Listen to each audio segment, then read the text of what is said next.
नमस्कार मित्रों। ओम नमो बुद्धाय।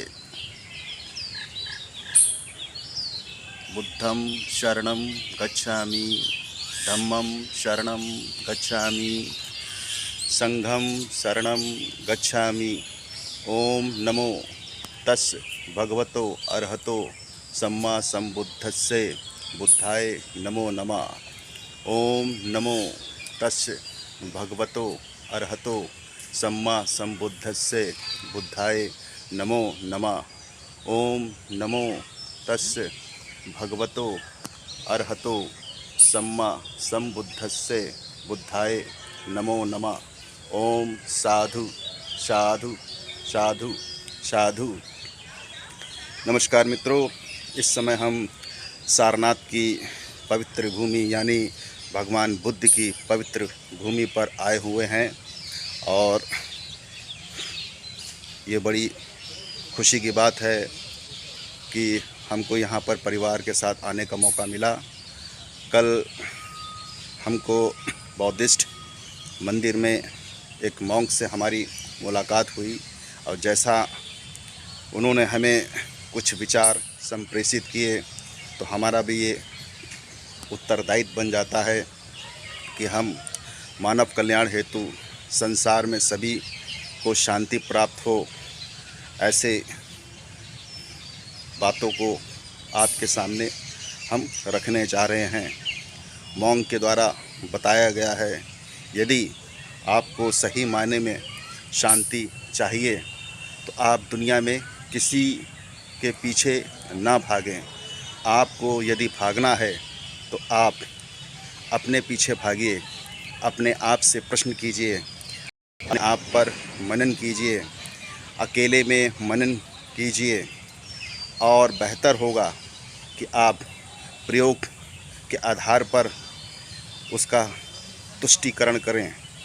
भले ही आपको देर लगेगी, किंतु एक बात निश्चित है, आपको आपके प्रश्न का जवाब देर सवेर मिल ही जाएगा। किंतु आज के इस युग में मानव जाति इतनी जल्दबाजी में है कि वो प्रश्न तो कर लेता है किंतु सही उत्तर की तलाश में पूरा जीवन व्यतीत हो जाता है। आखिर क्या कारण है? यदि आपको सही माने में शांति चाहिए तो संसार के अंदर सबसे पहले आप अपनी वाणी को मधुर बनाने का प्रयास कीजिए।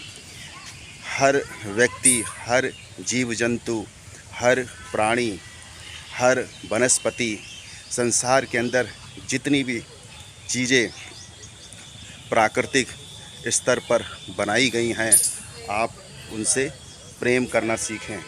यदि आपके सामने किसी प्रकार की कोई भी बाधा आती है, समस्या आती है, तो आप उसका निस्तारण अपने आप करें। दूसरी बात, आपको अंधविश्वास से दूर रहना होगा। भगवान बुद्ध जी मात्र 6 वर्ष के थे और 6 वर्ष के बाद यानी जब वो राजकुमार थे, उसके बाद एक छोटी सी कहानी के माध्यम से हम बताना चाहेंगे। वो एक रथ पर सवार हुए थे और जब उन्होंने रथ सवार सेवक से पूछा कि ये बूढ़ा व्यक्ति इतना जर्जर क्यों है, आखिर में इसका अंत में क्या होगा, तो उनके सेवक ने बताया ये मृत्यु के कागार पर है। बस उसी दिन से भगवान बुद्ध जी ज्ञान की खोज पर निकल पड़े कि जब ये शरीर ही नश्वर है, संसार के अंदर हर वस्तु नश्वर है, आखिर ऐसी क्या चीज़ है जो नश्वर नहीं है, उसकी खोज में वो निकल पड़े। हालांकि आज के समय में हर व्यक्ति खुशहाल पूर्वक रहना चाहता है, किंतु खुशहाल रहने के लिए व्यक्ति को संतोष करना आवश्यक है। क्योंकि मानव जीवन में जिस व्यक्ति की जो भी इच्छा पूर्ण हो जाती है, इच्छा पूर्ण होते ही स्वतः फिर दूसरी इच्छा जागृत हो जाती है। मनुष्य बचपन से लेकर जवानी तक, जवानी से लेकर बुढ़ापे तक उसकी इच्छाओं का अंत नहीं होता है।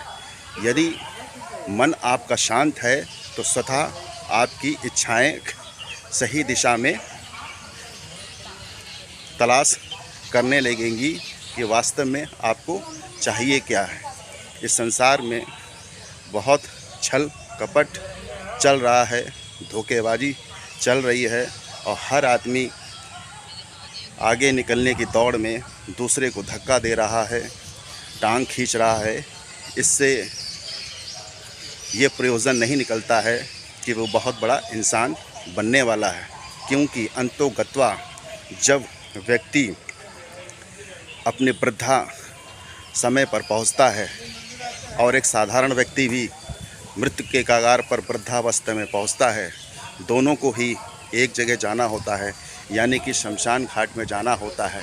किंतु जिसने छल कपट के द्वारा किसी भी चीज़ को प्राप्त किया होता है, उसकी थोड़ी देर के लिए तो आदमी बातें करता है, मनन करता है, किंतु जिसने अपने जीवन काल में परमार्थ का काम किया है, परोपकार का काम किया है, लोगों की मदद की है, तो सिर्फ उसके कर्म ही जीवित रहते हैं और सदियों तक उन्हें याद किया जाता है। मिसाल के तौर पर हम कह सकते हैं, चाहे वो भारत के राष्ट्रपति हों, चाहे वो भारत के कानून मंत्री हों, चाहे वो भारत के प्रधानमंत्री हों, या कोई बहुत बड़ा कवि हो, या फिर बहुत बड़ा कोई लेखक हो, ऐसे पद्म भूषण से सम्मानित इस संसार के अंदर जितने भी लोग हैं, जिन्होंने अपने संघर्ष से खून पसीना और त्याग कर कर इस संसार में कुछ उपलब्धियां प्राप्त की हैं, वो आप देख रहे होंगे। आज की तारीख में भी उन्हें हम लोग याद करते हैं, किताबों में हैं, वीडियोस में देखते हैं, फिल्मों में देखते हैं, और आने वाले समय में वो पीढ़ियां भी देखेंगी, क्योंकि हर चीज़ नश्वर है, किंतु व्यक्ति के कर्म ही ऐसे हैं जो नश्वर नहीं हैं, जो जीवित रहते हैं। यही बुद्ध भगवान जी संदेश शायद देना चाहते हैं। आप पल पल अनजाने में बहुत से लोगों की हत्या कर देते हैं, किंतु यदि वो हत्या अनजाने में आपसे हो जाती है तो वो हत्या नहीं है।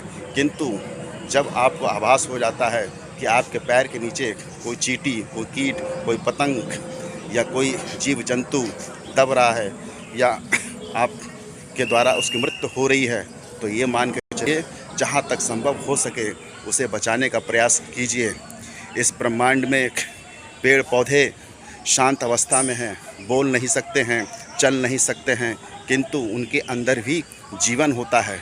यदि 24 घंटे में आप एक काम भी अच्छा करते हैं तो ये हमारा वादा नहीं, बल्कि बुद्ध जी का कहना है कि निश्चित तौर पर आप हर समस्या से निजात पालेंगे, हर परेशानी से मुक्त हो जाएंगे, बशर्ते आपके अंदर परोपकार की भावना होना चाहिए। ओम नमो बुद्धाय।